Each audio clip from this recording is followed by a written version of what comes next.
Vrei să-l iei când îl desfaci, știi? Ce faci cu el? Îl desfaci? Da? Bravo! Mă fă la loc. Ba da. Aranjează-l înapoi cum a fost.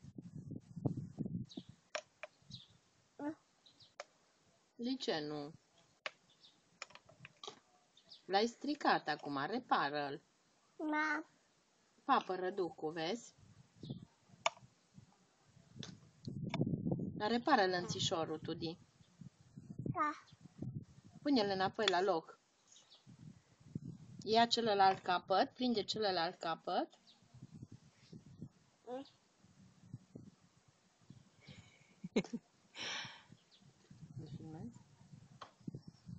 Prinde celălalt capăt și fă la loc. Uite, acolo e jos, în nisipă, la alt capăt.